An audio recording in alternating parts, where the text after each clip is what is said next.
Good afternoon. Good afternoon. For those of you who share the same interest as we may have seen each other about 3 times this week or so. This is my third introduction of the week, and I am so excited to be introducing Professor Ann Morning, who's an associate professor of sociology at New York University. I have watched her career over the years and know that she is a rising a star, really, in the sociology of race. And it is my distinct pleasure, actually, to be able to hear you give a talk today. I'm so glad you could come out here all the way on the other coast to talk with us. So let me tell you a little bit about her. I am really excited that we have a truly comparative talk today, an international comparative talk today, because I personally have been interested in what race is like, and particularly in Italy. I know a lot about the United States, as I told Anne earlier. My heart broke a couple of weeks ago when I saw that piece on the Italian soccer player and the kinds of just rabid and vicious comments that were hurled at him. So I really want to know what she has to say about the consciousness in that particular nation state. So Ann Morning, as I said, is an associate professor of sociology at NYU. She's in a faculty affiliate at NYU Abu Dhabi. And her research interests include race, demography, and the sociology of science.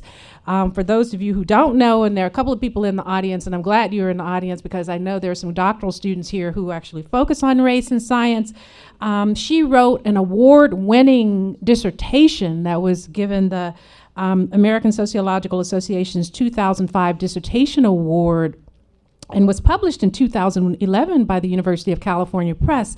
And her book is entitled The Nature of Race, How Scientists Think and Teach About Human Difference. This is an incredibly important and rich work. And while she's not talking about this today, there may be some conceptual overlap. I'm sure you can ask her about it or talk to her about it. In 2008 and 2009, she was a Fulbright scholar at the University of Milan. And she's currently a member of the U.S. Census Bureau's National Advisory Committee on Racial, Ethnic, and Other Populations. She holds her PhD in sociology from Princeton University, an MA in International Affairs from Columbia University, and a BA in Economics and Political Science from Yale University. What a pedigree, right? Wow. So it is my distinct honor and pleasure to introduce Professor Ann Morning.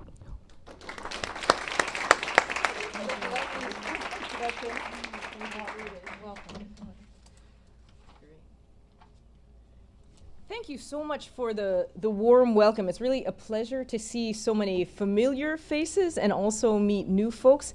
I also want to say that Stanford has a special place in my heart because Stanford was my late mother's undergraduate institution. And every time I come here, I wonder, what was that like to be a black woman in the 1950s at Stanford? And I know a little bit from her about what it was like. She was clearly, part of the beginnings of a revolution that I think you guys at the center are carrying forward. So I'm really particularly honored to be here with you today and really just delighted to be part of your impressive program. So the research that I will talk about today is really, it's very much in the preliminary phase, so it's a work in progress, and I want to share some of my preliminary findings with you and get your ideas and feedback. It's work that I'm doing with a sociologist at the University of Milan, Marcello Maneri. And in a nutshell, you could say that this is a comparative study of the ways that Americans and Italians think about ethnic difference. So I'm going to complicate that later on, but sort of to give you a starting point, that's roughly what I will be focusing on. Now, for those of you who are familiar with my work, you'll recognize some of its relationship. That is, a lot of the ideas that I'm using this project were ones that I developed in my book, The Nature of Race, published in 2011. Now, in that book, I was focused on Americans' conceptualizations of race. And when I use this term, as I'll be using throughout the talk, talking about concepts of race, concepts of difference, what I'm really trying to get at is something much broader than simply people's definitions, let's say their definitions of the term race, but rather I'm interested in the complex of beliefs that people have about what race is. So for example, how many races do they think there are? What are the signal characteristics of various races? How do we know which race an individual belongs to or not? Why are there races? Where do they come from? So this kind of bundle of beliefs that we tend to have about what a race is or an ethnic group or so on is really what I'm focusing on in this talk about conceptualization. Now, in my study in the United States, I was particularly interested in the extent to which Americans thought about race as a biological concept or an essentialist one. That is the idea simply that there are sort of naturally occurring groups of human beings who share certain biological characteristics and that makes them races. Versus, I was interested in seeing, in contrast, the spread of another kind of idea, the constructivist idea, right? That what races really are groups of people who get labeled by a particular society at a particular time as somehow having something in common. And these ideas will also, you'll see them taken or continued through in my work in Italy. Now, what I hope to do in the talk today is first give you some of the background and give you a sense of what, how did I come to this cross-national comparison? Then I'll talk about why, or make an argument for why we might be interested in studying concepts of difference, concepts of race, and other kinds of groupings. And then I'll spend a fair amount of time talking about Italy, so giving you background on Italy and also trying to convince you of why comparing the United States to Italy is a very fruitful kind of comparison. Then, after talking a bit about data and methods, I'll show you some of my preliminary findings and then close off with a discussion of, I think, some implications. So to start with the background and the research questions that we're posing, this project really came out of our reading of the literature on what's been called the new racism. And this term, the new racism, was coined by Martin Barker in his 1981 book of that name to describe a phenomenon that he had observed in debates about immigration in the UK in the 1970s. So as an observer of these debates around immigration, Barker argued that there was a new kind of discourse about difference that was taking hold. And he kind of described this worldview in the following words. He said this kind of worldview asserted that it is in our biology, our instincts to defend our way of life, traditions, and customs against outsiders, not because they're inferior, but because they're part of different cultures. And in another take on the idea of new racism that the French scholar Etienne Balibar proposed, he said it's a racism whose dominant theme is not biological heredity, but the unsurmountability of cultural differences. A racism which at first sight does not postulate the superiority of certain groups or peoples in relation to others, but only the harmfulness of abolishing frontiers, the incompatibility of lifestyles and traditions. So what is it that these guys thought was new about the new racism? Well, first and foremost, they argue this emphasis on cultural difference as opposed to older ideas of biological difference. For them, that was sort of a signal characteristic of what was new about this discourse. They also saw a move away from explicit claims about superior and inferior groups. So in this, supposedly in this new racism, it wasn't that some groups were better than others, they were just different and in ways that needed to be respected. But at the same time, these scholars writing about this phenomenon felt that there was also something old about what was going. That is, it was still racism, so it wasn't a total break with the past. And in particular, they argued that what was old, the old racism in the new racism, was that it basically aimed for the same objectives. That is, the bottom line was still the desire for, in the case of immigration to the UK, it was still a desire to keep out non-whites, to keep whites and not whites spatially segregated. So in that sense, it had a lot in common with older kinds of racism. Now, our project really takes its start from this literature when that literature travels beyond the UK, because this idea that there might be a new racism afoot was one that found an audience well beyond England. It's an idea that was also taken up in France by scholars there to describe discourse that they observed. And American scholars also have been active in thinking about what new racism looks like in this context. Now, as this theory of new racism traveled across different countries, it also acquired a comparative claim. And our project is really about empirically testing this claim. So as scholars started to think about the new racism theory in comparative context, a certain comparative assertion started to be repeated and again. The idea was simply that new racism was really a European and specifically a Western European kind of phenomenon, And kind of the old racism was a particularly American province. So kind of Americans were still mired in old biological thinking about race. In Europe, they were thinking and talking about this differently. Now, although this claim has been quite widespread in the literature, it really hasn't been tested empirically. And so that's really what inspired our work, to actually collect some data and try to see to what extent is it really fair to say that, you know, Europeans are thinking about race in terms very different, or thinking about difference in very different ways than than Americans are thinking about Western Europeans. Sorry, I think I messed that comparison up. Now, there are ways, though, in which we kind of tweak this hypothesis. In particular, there are two ways in which we formulate it that we think are conceptually very important.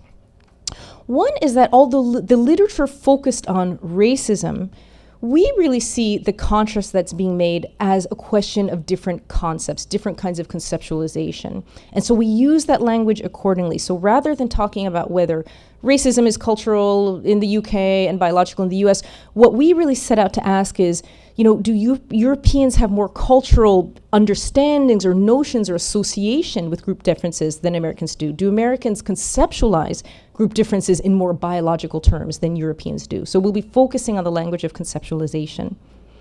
The other difference that we make is we also want to move away from the term race. Although racism was the topic of this original literature, we actually want to look for a term that is somewhat broader. One simple reason is that simply as we move, particularly beyond the United States, race is not necessarily the term that people are using or that are very familiar for them or resonates for them in the way that they would talk about difference.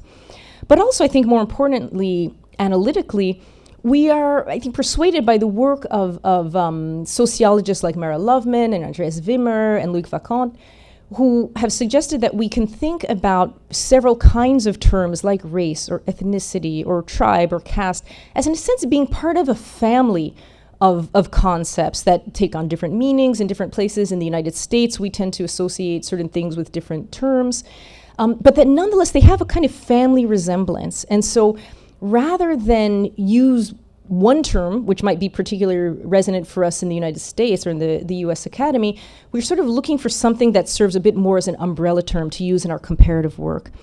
And to do that, we're going to be drawing on the historian David Hollinger's concept of communities of descent and refer to the groups that we're interested in a sense as descent-based group. Again, you can kind of interpret it in your head or translate it in your head as ethnicity, as Andreas Wimmer does, but we'll be using that term.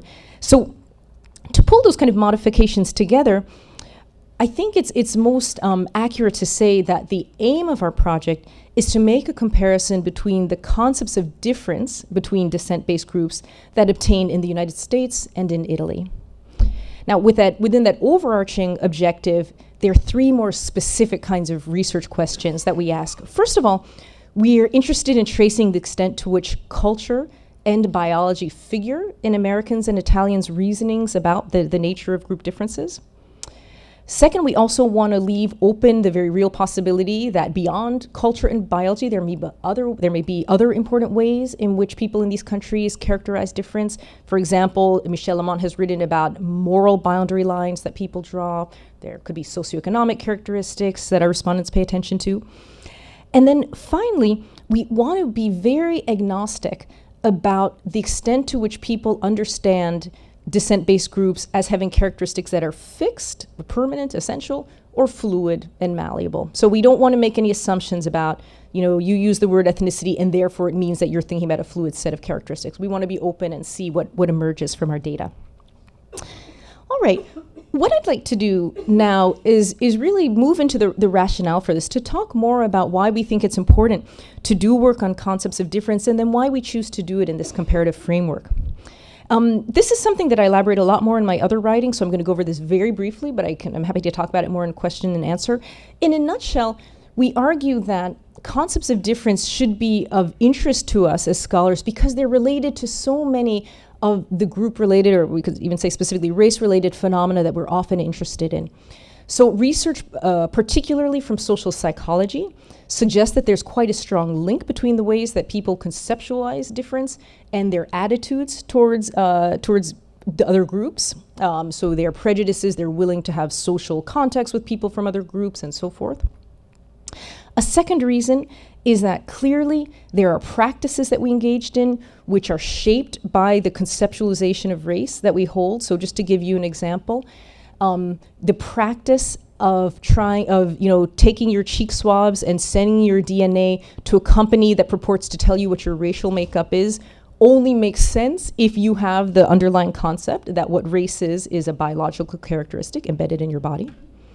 And this holds true for policies as well. We can see the ways that policies and policy proposals also are shaped by people's assumptions about the nature of difference. And I'll take just a recent example from a couple of years ago. The Nobel Prize winner, James Watson, who says on the public record that we should not be sending foreign aid monies to African nations because everybody knows that blacks are naturally intellectually less endowed than whites. So sending money in development aid to sub-Saharan African countries is just a waste of time, right? There's a policy proposal anchored in a particular concept of the nature of racial difference.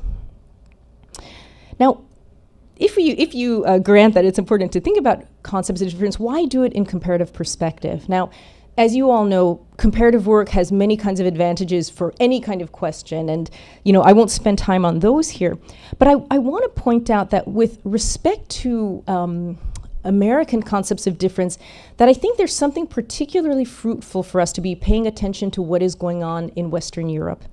And that is because, in a way, we might think of Western Europeans as being where we will be years from now in terms of thinking about ethno-racial diversity in our societies. That is, in the United States, for so much of our history, the ethnic diversity of our country has really been fueled by processes like slavery and territorial conquest. That really historically has been the motor of how we've come to be an ethno-racially diverse country.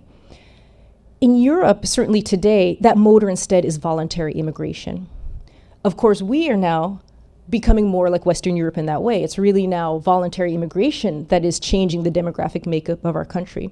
And so I think there's something particularly worthwhile for us to ask ourselves whether immigration processes lend themselves to particular ways of thinking about group difference that might be different than the sorts of concepts that in the United States we've had grounded out from the experience of slavery and so forth. So I think there's a kind of a perspective, maybe looking at what's coming down the pike, that we might have in the back of our minds when we look at the Western European experience. Okay. What I'd like to spend more time on right now, though, is making the case for why a comparison with Italy. The new racism comparative theory is explicitly a comparison between the United States and Western Europe. So why choose Italy to be, in a sense, our representative of Western Europe? Now, I want to say at the outset that we're not trying to make the claim that Italy or any other country is somehow just sort of typical and sums up all the characteristics of other Western European countries. There's no kind of single most typical European country. However, we do want to suggest that Italy shares a lot of important characteristics in this realm with many of its Western European neighbors, starting with its very large inflows of immigrants in recent years. You can see here from these numbers that Italy is really right at the top with many of its neighbors in terms of both the numbers of foreigners that it has in the population, as well as the share that they make up of the national population. And with that presence, that immigrant presence in Italy, it also brings other characteristics that are similar to other Western European societies. So immigration in Italy, as in many of its neighbors, is a very high-profile political and media issue. So it's on the table every day for Italians throughout the country. Italy also is part of a process, right, of Europeanization, right, through its membership in the European Union, that's led to a certain discourse and thinking about Europeanness, about what it is to be European and who is not European. And in fact, you see this very poignantly in the Italian case, where you even have a new word, extracomunitari, to describe people from outside the community, outside the European community, right? A term that is, as you can imagine, it's not really reserved for Americans or Swiss people, right? It's a term for people from Morocco, right, and Pakistan and so forth. Now, in addition, though, to these, we could say maybe sort of structural characteristics that Italy shares with its neighbors, I want to suggest also that there's some cultural characteristics that it shares that I think are also relevant. And in particular, Italy, like some of its neighbors, has a certain national self-image as a particularly tolerant, racism-free society. And I would argue that it's akin to the French idea of universal republicanism, right? So a nation where it doesn't matter what your color is, as you're a French citizen, you're all equal before the law. Or the Dutch idea of being a particularly tolerant society. Italy has its own version of that, and that's summed up in the phrase Italiani brava gente, which basically means Italians, good people, right?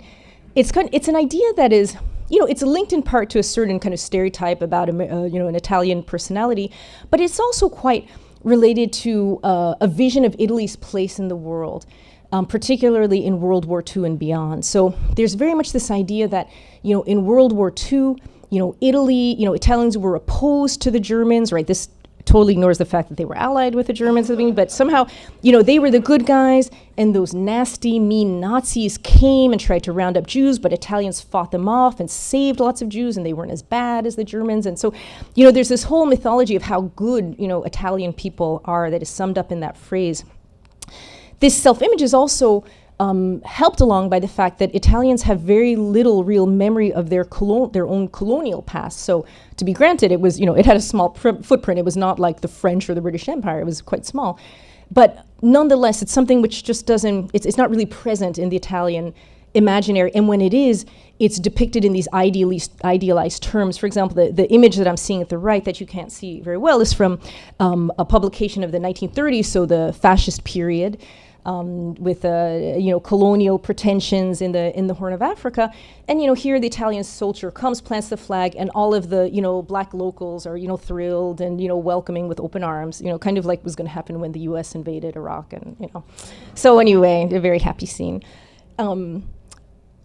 The Italian also, I think, self-image is a particularly non-racist kind of place, is further aided, or maybe I should say manifested, by a really strong rejection of the very word race, or razza in Italian, in the modern lexicon. So in Italian today, razza is a word, it can mean a generic type of anything, but for other uses to refer to people, it has connotations that people tend to find very distasteful, and as a result, not use the word very much. I can't tell you how many times during my Fulbright year at the University of Milan, colleagues in the sociology department would tell me, I always tell my students never to use the word race. They shouldn't use that word race. It's just, it doesn't exist, and you just should never even use the word race. And for me to say, for example, in Italy, I never say that I'm a sociologist of race, faccio la sociologa di razza, because people would be like, it's terrible. I've tried to think of, well, let me back up a second. It not only has it got negative connotations, the term, it also sounds very obsolete and antiquated because it's quite associated with the fascist period, and particularly with what were called the racial laws of the 1930s, which were anti-Semitic laws. And so it has both this negative and antiquated connotation. And I've tried to think for American audiences of what would be a good parallel in American English, and the best example that I've come up with so far is the term mulatto, right? Because that's a term we don't really use today. I think it sounds obsolete and antiquated. We don't normally call Obama a mulatto president, right? And not only does it sound somewhat obsolete and antiquated, but I think it also has the negative connotation of being associated with the era of slavery. It kind of seems to speak of that era, and so that's all kind of bundled up in a negative way. And the word razza for Italians is kind of like that. Now, I've talked about things that are, I think that Italy shares with other Western European countries that makes it a good site for testing out this comparison about US and Western European concepts of difference. However, there are also some things that are specific to Italy, which I want to argue actually that also make it a good site. So I'm sort of trying to have my cake and eat it too by saying, well, it's a good representative of Western Europe in general, but also there are things about it that are different that are also really great for our study. So hopefully I can persuade you. One thing that sort of sets Italy apart from some of its neighbors is that it's relatively understudied. Its immigration and the consequences of that immigration are somewhat understudied outside of Italy. But also, more particular to what's going on domestically, first of all, it's a very interesting site because it has such a heterogeneous immigrant population. If you were to look at what were the top sending countries of immigrants to Italy, you would see Romania, you would see Morocco, you would see China. So very different places. And this heterogeneity of the immigrant population is very nice for us because it gives us kind of a wide canvas to work with when we ask people about their notions of difference. So we get to explore when they're thinking about Albanians and Moroccans and Senegalese, we get a lot of different kinds of groupings to sort of tease out what they think of as salient differences. For the same reason, Italy's traditional division between North and South is also kind of helpful for us, as giving us some variation to explore. It's important because in Italy, this regional division, this geographic division, is also historically a heavily racialized division. So it's not just, a directional, a geographical thing, but it's really a racialized understanding, with Northerners thinking about Southerners as inferior. And not only that, but their inferiority is also linked to their proximity to Africa. So there's a saying in Italian that Africa starts at Rome, which, so everybody south of Rome is really African. It manages to be insulting both to Southern Italians and Africans simultaneously. But, the idea is very much that there's kind of a racial gradient in the country. Then finally, another characteristic specific to Italy that I think is very interesting for our work is that it hasn't got quite, in this heterogeneity that it has, it's not arrayed along a black-white spectrum in the same way that we might expect in the United States. That is, in survey after survey, when Italians are asked about how they feel about different groups, it is far from given that they'll say, we really like Italians the best, and then we like, Eastern Europeans, and at the bottom are Sub-Saharan Africans. It's quite far from that. And in fact, I'm giving you an example here of just one survey where Italians were asked which groups they thought of as being most likable. So for them at the very top, they put Filipinos, then they're followed by Senegalese. So we go from Southeast Asia to West Africa, then we go to Egyptians in North Africa, then to Sri Lankans in South Asia. So we're not getting any quite strict, color gradient, best to worst. And in fact, at the very bottom of the list are Albanians, the only European group that was even questioned, was asked about in this survey. And you see this in other surveys as well, that when Italians are asked, who do you think is more likely to be honest, hardworking, very often, African immigrants will be at the top of the list and Eastern Europeans will be at the bottom, right? So again, it's a particular texture that makes for an interesting background for trying to ferret out people's thinking about difference. Now, having said all that, I do not want to leave you with the impression that Italy is somehow a colorblind country. So let's get to that and to the soccer player Mario Balotelli. Color is very salient in Italy, and what I'm showing you here is kind of a hodgepodge of events that I'll talk about. So we'll start with the example of the soccer player Mario Balotelli. How many of you have heard of him, Balotelli? Oh, wow, okay, all right, so a lot of people, right? So then you probably know that Balotelli is of Ghanaian origin, but adopted and raised, I think practically from birth in Italy. The guy is 100% Italian. He has a strong northern accent from his town of Brescia. He doesn't speak anything but Italian. The guy is Italian for all intents and purposes. However, on the playing field throughout Italy, he faces the most horrendous kind of torments. I'm actually showing one of the milder ones here, which is that it's often, he often faces the cries, non ci sono negri italiani. There are no black Italians. There's a depiction of him at the right as King Kong, right? There are banana peels thrown at him, so forth and so on. So there's this constant rejection of him, not on the basis of his culture, because culturally he is as Italian as they come. So it's really a reaction to his color that's motivating this animus.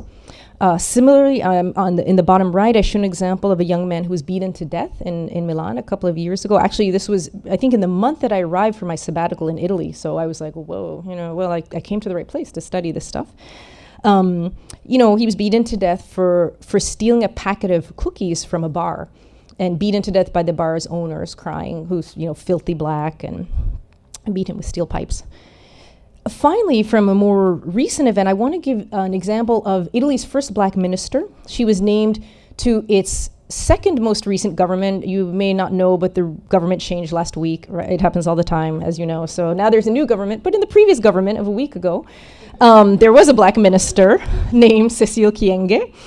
Again, somebody of African origin, but grew up in Italy, fluent in Italian, educated in Italy, so forth and so on, who also faced the most horrific racial epithets. And I give you a smattering here, and I should say also these epithets, we're not talking about comments from like the people on the street hanging around on the street corner. We're talking about the comments made to the press by senators in the parliament, right?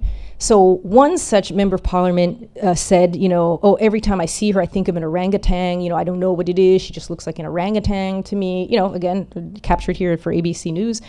Another politician said, she's going to bring in, bonga bonga government. She's going to introduce tribal law to Italy. Just a level of discourse which is just so low that it's outstanding. And just kind of to put the icing on the cake, I want to show you images from a party. There's an annual party that fashion designers in Milan throw. This year the theme was Disco Africa. Go figure. And here's some of the ways that guests thought would be a good idea to dress for this party, covered in the press, right? Including some of the party hosts here in the blackface at the top. Others thinking it was a good idea to come dressed as slaves, complete with chain, around the neck and everything. And again, my point in showing this to you is not just to say that color still has resonance in Italy, but also to make the point that we can see here too that the US and Italy, despite their differences, also inherit a shared cultural past of thinking about race and images about racial difference, right? They're both inheritors of a broader Western tradition of thinking about racial difference. And so we want to keep in mind, even as we explore the important differences between them, that there is a shared cultural ancestry that acts as a backdrop. Okay, so now I'm going to talk a little bit about what we did, so the data that we collected. Sorry, my partner put this on the thing where I have to keep pressing to get all the pieces to show up. So the comparative work that we did was interview-based. And, I did it too much. Sorry, guys. All right, let me go. Excuse me, let me get back to where I want it to be. And I should say that since this work, it really grew out of my work in the United States, that what happened was we started with data I had collected, interviews that I had conducted with undergraduate students in the United States with a sample of a little over 50 college students in the Northeast. And because we sort of had that as a starting point, in Italy we tried to mimic that to a certain extent by also interviewing college students. And there we interviewed 75 students in 3 different cities going from north to south, so in Milan, Bologna, and Naples. We also have added a sample of vocational school students. So to get away from the eliteness of the university setting, we've also interviewed vocational school students in Milan, but I don't have those results to show to you today. In both places, though, we tried to get students in a mix of disciplines. Now, something really important to note about our process for interviewing people was that although in the United States I had interviewed students about race and how they thought about race, I couldn't take that approach in Italy because just the word razza just doesn't resonate. It's not used in the same way. And so we tried to think instead about, if race is a primary way in which people think about descent-based differences in the United States, what would be a comparable, salient framework for Italians? And we settled on the comparison of Italians and non-Italians. Now, why do we do this? Well, we give people, in a sense, we sort of channel people's ideas a little bit using this language because we didn't want to ask questions that were so open-ended, like, what groups do you like or not like, and, end up talking about skateboarders and, gardeners and stuff like that. We wanted to keep people focused on descent-based groups. We also wanted to use terms that would be language that would be familiar to people. But we also felt that both of these framings had the advantage of leaving open the possibility of people giving us a whole range of answers. That is, we weren't forcing them to conceive of difference in particular ways. That is, they could describe these differences by race or by Italian versus non-Italian in biological terms, in cultural terms, in socioeconomic terms, however they might see fit. So we felt that we were not doing violence, in a sense, to their notions of difference. Okay, so what I'm going to do is just show you some of the preliminary findings that we have. And I'm going to start with ways in which the Italians that we interviewed thought about group differences. So how did we get at this? We asked students a series of questions about Italians and non-Italians. We asked, for example, who do you think should be considered as, Italian, as part of the Italian people? What kinds of people or who living in Italy today do you think is not Italian? Who would you not include in the Italian category? What do you think are the differences between those groups? Can non-Italians become Italian? So through all of these kinds of questions, we tried to get at what were the kinds of differences that seem to be most salient for people in distinguishing Italian from non-Italian. So the results here show the percentage of interviewees that mentioned a certain kind of difference when they answered these questions that we put to them. So here, quite consistent actually with the new racism theory, we saw that Italians very frequently mentioned culture, some aspect of culture, as being the salient difference between who's Italian and who's not, often framed in terms of differences of food, language, values, religion, so forth and so on. Also, a very widespread way of thinking about differences or about couching them was to refer to differences in behaviors. So, who works hard, who respects the law. And this kind of verges on the culture because there's sort of a blending with what people do and what reflects the values ostensibly of their cultural groups. Okay? Then, not surprisingly, for some people, the difference between Italian and non-Italian was first and foremost, or at least importantly, a matter of a legal difference. Do you have citizenship? Have you got resident status? And so forth and so on. But after that tier of more frequent kind of answers, then we get to a second tier of much less popular answers, and that's really where we see the kind of biology, physical characteristics coming in. So it was much less frequent that people would characterize differences between Italian and non-Italians as a matter of physical makeup or blood or things like that. Okay. Now, one other thing that I would like to point out, especially to an American audience about the ways in which Italians thought about these differences, is that they saw the weight or the import of these differences in ways that I think that are somewhat different than Americans would.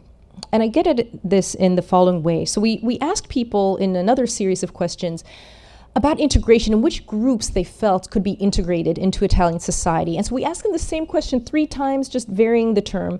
Would you agree that some cultures cannot be integrated into Italian society? Would you agree that some ethnic groups cannot be integrated? And then finally, some races. And what's very striking here is that for Italians, it's really your cultural group that is much more significant, much more meaningful in terms of whether you could be integrated or not. And race for them, for the most part, seemed much less important. And in fact, when people were asked to comment on whether race might be something that would be an impediment for a group's integration in Italian society, the reaction was largely, kind of a head scratching. Why would race matter? It's just your skin color. So what would that have to do with your integration in society? It was kind of as if in the United States I had asked, does hair color have an impact on people's integration in society? And we would sort of say, no, why would it matter that you have red hair or not? And that sort of seemed to be Italians' first take when asked about how race might matter. And instead for them, what really had weight were people's cultural practices. That was really the make or break division for integration. Now I'm going to move to a more direct comparison between our results in the US and Italy to talk about what happened when we asked people in both countries to comment on race specifically. So in both countries, we asked our interviewees if they believed that there are biological races in our species. And we take this phrase from a survey that someone else fielded a couple of years ago.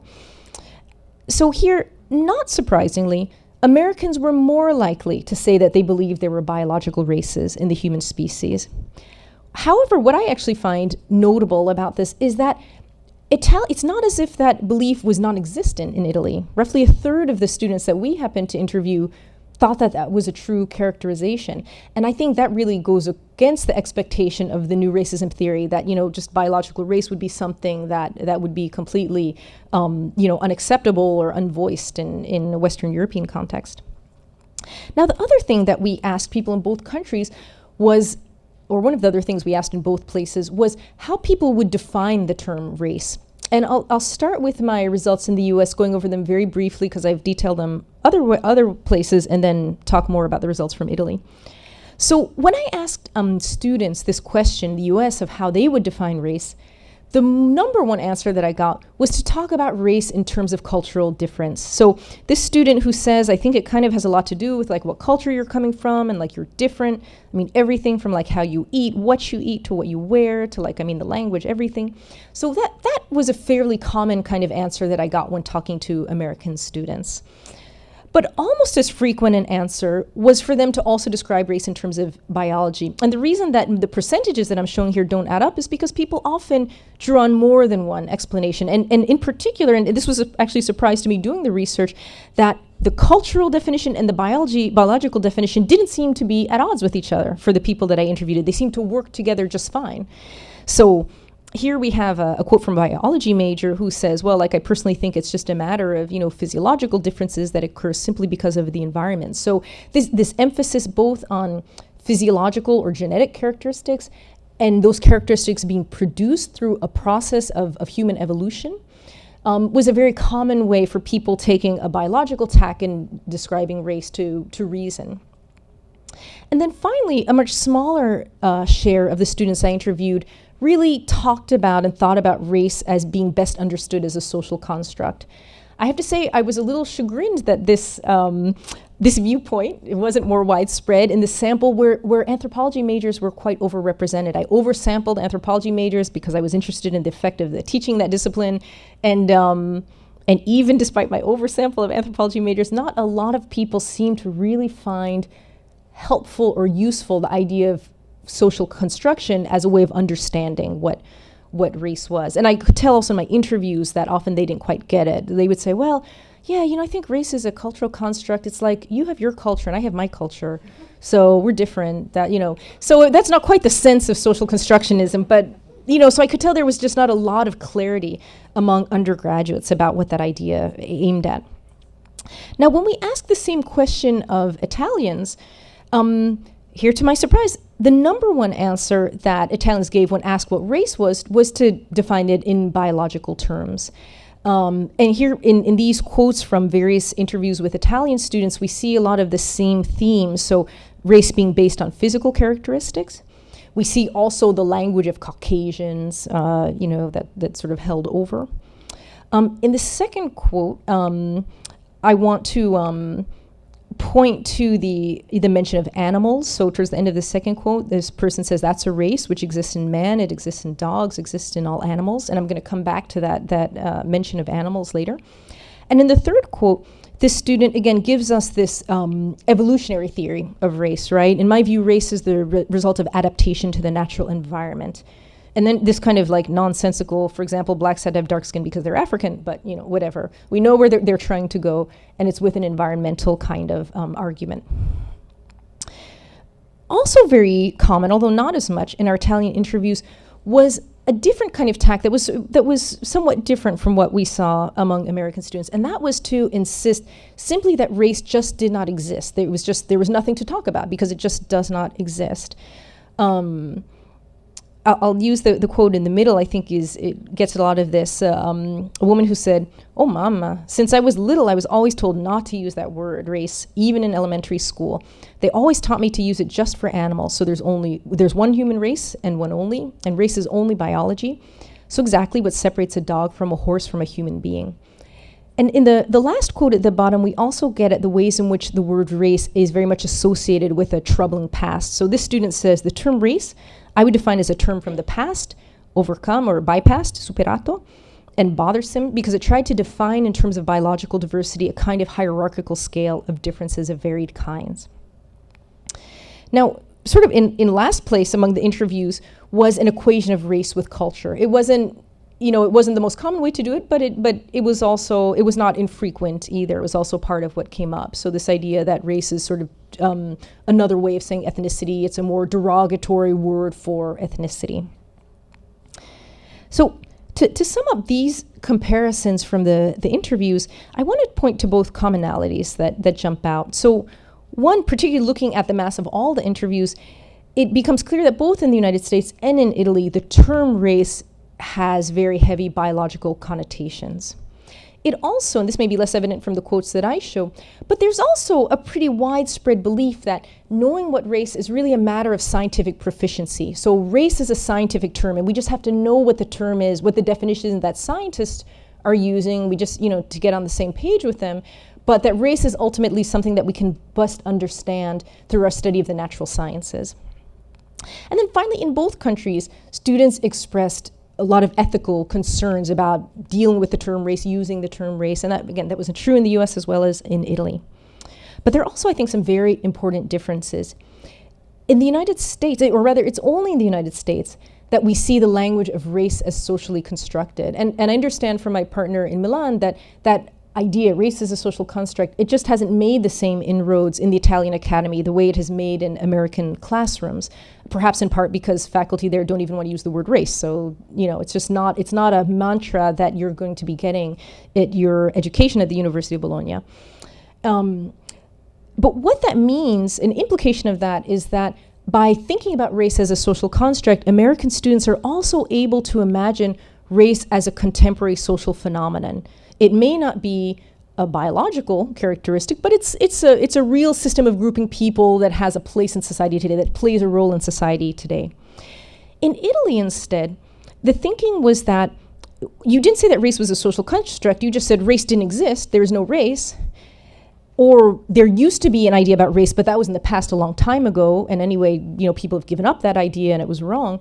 But by taking that approach, by historicizing race, it means that there's no way to talk about ways in which race might be playing a role today. It was just a bad idea from the past that people have moved beyond, so there's nothing really to say about it anymore.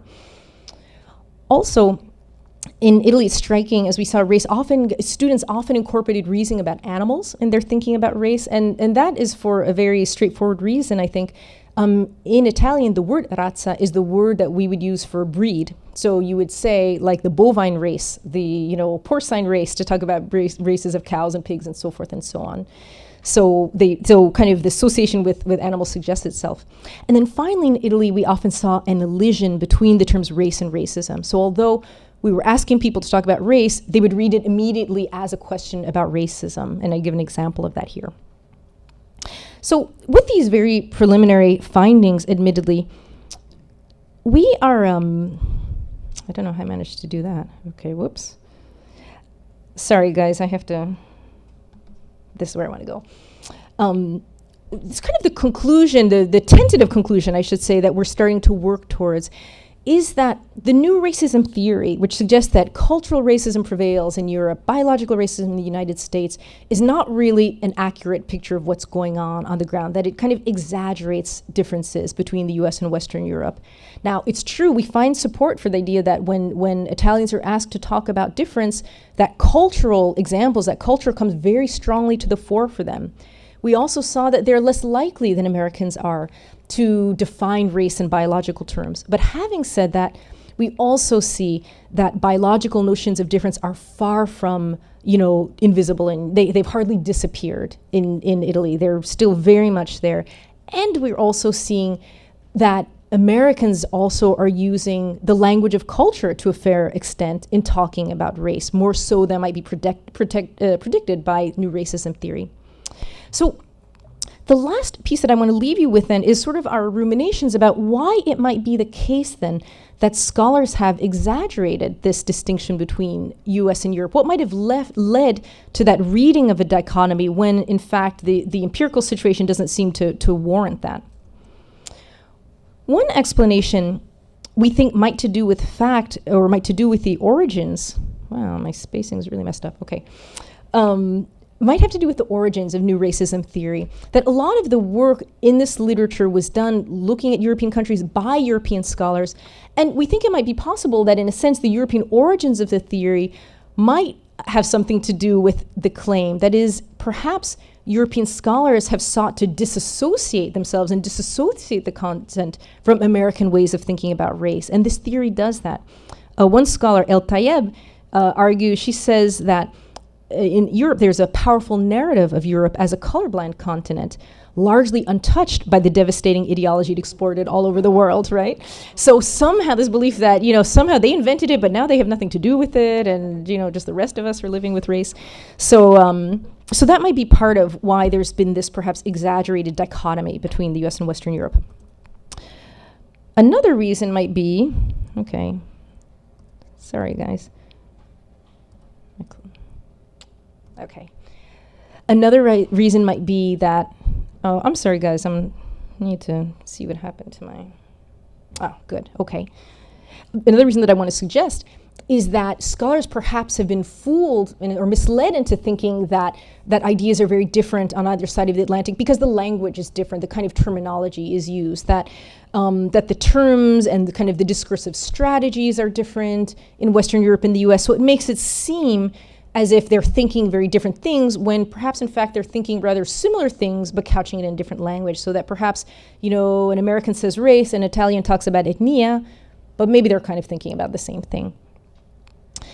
And then finally, in a somewhat similar vein, we want to suggest that what may be going on is that although Americans may be thinking more about biology and Europeans are thinking more about culture, that in a sense they have connotations with each of those that make them similar, so similar as to be functional equivalents. Okay, that's not me at all. Okay, I don't know where, I think I just lost my, am I there? Can you find my? Yeah. Okay, all right. And I just want to go back one. Actually, I can just sum it up very quickly. The idea is simply that although Americans may be thinking in terms of biology, what's important is that for them, biology is what matters and what is consequential in terms of social stratification, right? And we're all familiar with the claims in the United States about your genes making you less intelligent or better in sports or, more likely to vote and, all this kind of stuff that's coming out. So in the US, but your biology has a weight and a consequence to it that in Italy, Italians seem to attribute to culture. We saw that for them, it's your culture that matters in terms of integration. And that matters, your culture is what matters in terms of how you behave, you act, are you a good citizen, law-abiding, and so forth. So again, people may be using different terms that, again, make scholars think that we're looking at very different kinds of mental landscapes, but in fact, those different terms may have very similar connotations so that we can find more similarity across the Atlantic than we might otherwise expect. So on that note, I am going to leave you with some beautiful pictures of Italy, the idealized Italy that we all like to think about. And I thank you in advance for your questions and your comments. Thank you.